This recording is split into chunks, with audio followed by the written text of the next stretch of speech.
Night டின்னருக்கு ஆப்பம் செய்யலான்னு சொல்லிட்டு அதுதாங்க ரெடி பண்ணேன். அதுக்கு சைட் டிஷ்ஷா வந்து முட்டை கிரேவி தாங்க செய்றேன். இது வந்து கேரளா ஸ்டைல்ல செய்ற முட்டை கிரேவிங்க. ரொம்ப சிம்பிள் பட் டேஸ்ட் ரொம்ப நல்லாயிருக்கும். ஃபர்ஸ்ட்டு வந்து இதுக்கு தேவையான பொருள்லாம் என்னென்னு சொல்லிடுறேன். நல்லா திக்கான தேங்காய் பால் எடுத்து வச்சிருக்கேன். அப்புறம் முட்டையை வேக வச்சு வச்சிருக்கேன். ஒரு நீல வாக்குல கட் பண்ண பெரிய வெங்காயம், பச்சை மிளகாய், கருவேப்பிலை. அப்புறம் தேங்காய் எண்ணெய். இது வந்து தேங்காய் எண்ணெயில செஞ்சா நல்லாயிருக்கும். யூசுவல் தாளிப்பு தாங்க. தேங்காய் எண்ணெயில வந்து ஹோல் ஸ்பைசஸ்லாம் ஆட் பண்ணி நல்லா பொரிஞ்சதும் வெங்காயம், பச்சை மிளகாய், கருவேப்பிலைலாம் ஆட் பண்ணி நல்லா வதக்கிக்கலாம்.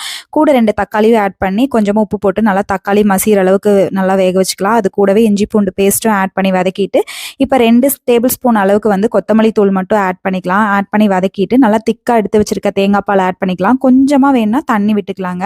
இது வந்து தேங்காய் பாலில் மட்டுமே செய்கிறதுனால டேஸ்ட் ரொம்ப நல்லாயிருக்கும். ரொம்ப சூப்பராகவும் இருக்கும். இது வந்து ஆப்பம், சப்பாத்தி, பூரின்னு இட்லி எல்லாத்துக்குமே நல்லாயிருக்கும். இப்போ வந்து வேக வச்ச முட்டை எல்லாமே நான் வந்து கட் பண்ணி ஆட் பண்ணிக்கிறேன். நம்ம ஃபுல்லாக வேணாலும் ஹோலாக அப்படியே ஃபுல்லாக ஆட் பண்ணிக்கலாம். இப்போ வந்து நம்ம தேங்காய் பால் ஆட் பண்ணியிருக்கோம் இல்லைங்களா, அது மேலே கொஞ்சமாக வந்து கரம் மசாலா தூள் மட்டும் ஆட் பண்ணிக்கலாம் ஃப்ளேவருக்காக.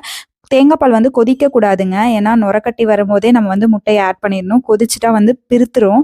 ஸோ வந்து நல்லா நுரக்கட்டி வரும்போது நம்ம இப்போ ரெடி பண்ணி வச்சுருக்க முட்டையும் ஆட் பண்ணிவிட்டு ஃபைனலாக கொத்தமல்லி தழை மட்டும் நிறையா ஆட் பண்ணிக்கலாம். டேஸ்ட் ரொம்ப நல்லாயிருக்கும். கண்டிப்பாக ட்ரை பண்ணுங்கள். என்னோட வீடியோ பிடிச்சா லைக் பண்ணுங்கள். நம்ம சேனலுக்கு ஒரு சப்ஸ்கிரைப் பண்ணுங்கள்.